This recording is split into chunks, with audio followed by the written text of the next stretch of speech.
Hi again, I'm Steve from rcdads, and I'm here today to talk a little bit about making wheels. Now, you can go to the store and you can buy your own wheels for your airplanes, but I like to make my own wheels, as you see right here. It's very easy to do, and as I told you before on another video, that we're going to use a lot of the scraps that we have to make these wheels. So, we use a lid from a spray paint can. Spray paint can. What I do is I drill a little hole, because in the center of this sphere and the bottom of a spray paint can there's a dot in the center. So I drill the dot out and I use the actual circumference to make the wheel, and then I take a pencil and I punch a little hole, little mark in the center of it. So that's the exact center. Now we're going to go ahead and cut these wheels out. We've cut out our wheels here, and as you see I have a dot on one side, a dot on the other. So what we're going to do now is we're going to glue these two sections together. Now when we glue these, we're going to be really careful. We're not going to put a whole lot of glue. We're just going to put an even amount all the way around. Stay away from the center, because the center is where your spoke is going to go through. Okay, there we go. Now make sure your holes are out. You got a couple seconds here, so you can, once you push this together, and you're going to turn a little bit to get it nice and tight. What that does is smushes it around all the way through. There, and make sure you hold it together so that it gets a nice tight fit. Now we've got our two sections glued together, nice and tight. This is a barbecue skewer. This is what you use on the grill. You can steal some of these from your mom when she's, or my wife. What? You steal some from your mom when she's all my wife? Use barbecue skewers. You need to get some barbecue skewer. You'll need to get some barbecue skewers, because you use these for a lot of things when it comes down to you know, the rails that go through the pod and all kinds of stuff. So this is a good thing to have, but it also helps when you're, you know, just poking things through. So we're going to go ahead and push that all the way through, right through the center, just like that. That gives us a nice hole for the beginning of the tire. Okay, now another thing you have to do, because this is really important, is to go around the edge of this tire with a bead of glue. This makes a nice seal. See what I'm doing here? It makes a nice seal all the way around. Because if you don't do this, you're not going to have the strength, and it actually starts to try and delaminate as you're using it. So I go around, and what I'll do is I'll push the glue around a little bit, get it all even. Because right now, of course, your cut is not going to be exact. It's going to be close, but it's not going to be exact.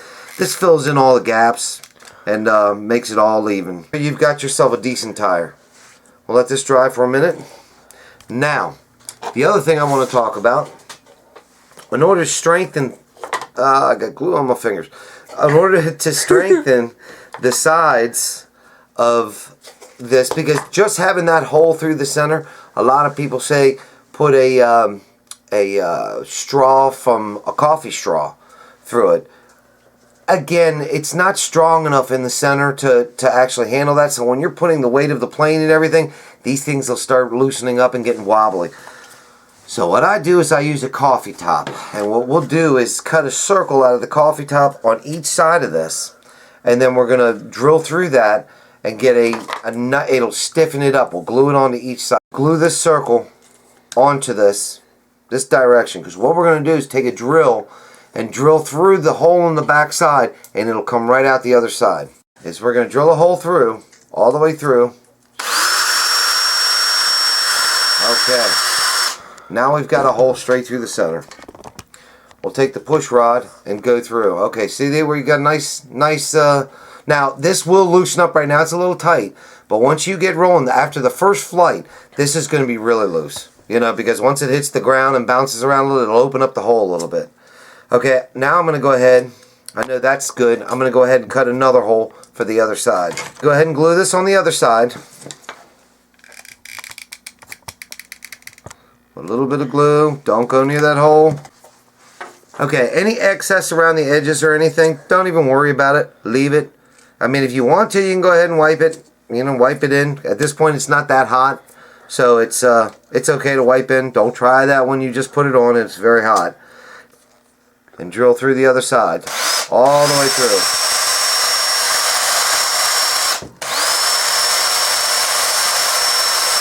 Now you've got yourself a nice wheel. See how that rolls perfect.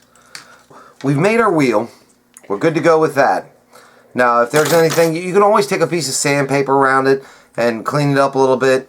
I'm doing this pretty quickly. This isn't the perfect wheel, but you know what? Works just as good as any other wheel. And if you're in taller grass, because it's a big wheel, you'll be able to get up out of grass too. It works well. Here is the rod we're going to use to make the frame to come down off of for the wheel. I have this rod is 24 inches. So what I'm going to do is find the center, which is 12. So we'll get a Sharpie. Get yourself a Sharpie. We'll come over 12 inches to the center. And you can see Sharpie works well. It makes a nice line right there. Action, you're going 2, 6 3/4. Let me slide over. 2, 6 3/4, and then 8 inches. Now we have our marks. There are our reference marks because what we're trying to do is bend this to look like this. And this gets kind of crazy, and this takes a little bit of time to figure out. But this is kind of what you want. You want a little cradle at the top because this mounts to the top of the plane. And then all these other bends, it gets a little bit tricky right now. So follow me if you can. So what we're going to do is we're going to bend our first bend right in the center, which is that 12-inch mark from either side. We're going to take that and bend it. Now if it's not exact, it doesn't matter. Your first bend is going to be pretty tight like that. Okay? You're not a 45, it's an overbend, so make sure you do a nice overbend with it. Okay, from here, what we're going to do is lay this flat direction, just like this. And you're going to take your 2-inch mark, and you're going to bend it straight down from the angle you already have. So you're going straight down that direction. Here's my other 2-inch mark right here. We'll go straight down.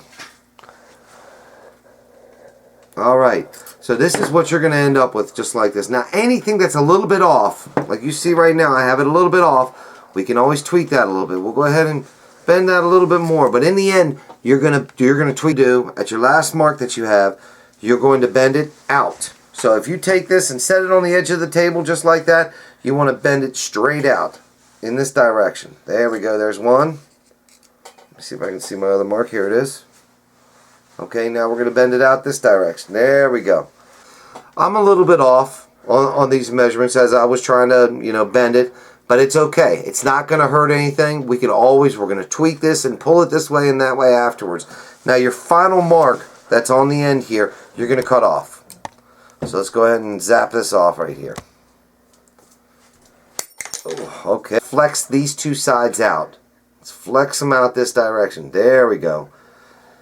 Okay, now you're getting to what you want. Now everything from this point out is pretty well tweaking on the table. We're going to tweak these down a little bit. That one doesn't look too bad.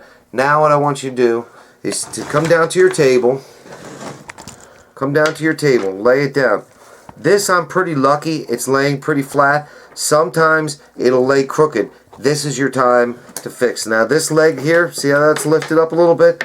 I'm going to go ahead and just tweak that a little bit. There we go. Lay it back down a little bit more. Go ahead and pull these down a little bit more. I like to leave them up a little bit because a lot of times the wheel will try and ride up to the edge. And you want them, as they're moving, you want them to go this direction instead of riding on that edge because that kind of holds it. So go ahead and you've got to make 2 sets of these wheels. You've got to make one for the other side. Now what we do to hold this wheel in place is we're going to put a bead of glue around this edge. You're going to say, well, that's not going to hold real well. Believe me, it holds really well. I'm very surprised. As long as you go around it and pivot around so that glue, as it's drying, you keep going around and around. Now that's going to hold as a nice bead right there. You got plenty of room to play with here, back and forth. This way, if you want to change this wheel, if you want to, you know, the wheel gets old and gets ruined, you can just pop that little piece off and go ahead and make yourself a new wheel and put it back on. Now what you do, after you've got yourself a wheel, you go ahead and spray a little black, or if you want to leave it alone, you can. But I like to spray a little black paint on there. Okay, now we got ourselves a nice wheel. When you're landing, you got a little spring. So if you come down hard, you're not going to break the propeller. You're not going to break anything. This gives you some flex here. This is a perfect landing gear for this kind of plane. I had no problem with it. The only problem I have had is these get a little loose after time and you have to put a new wheel on. Not a problem. Guess what? It didn't cost you $5. It cost you nothing. So I'm RC Dad. Thanks for watching, and we'll get into the next video soon. Thank you.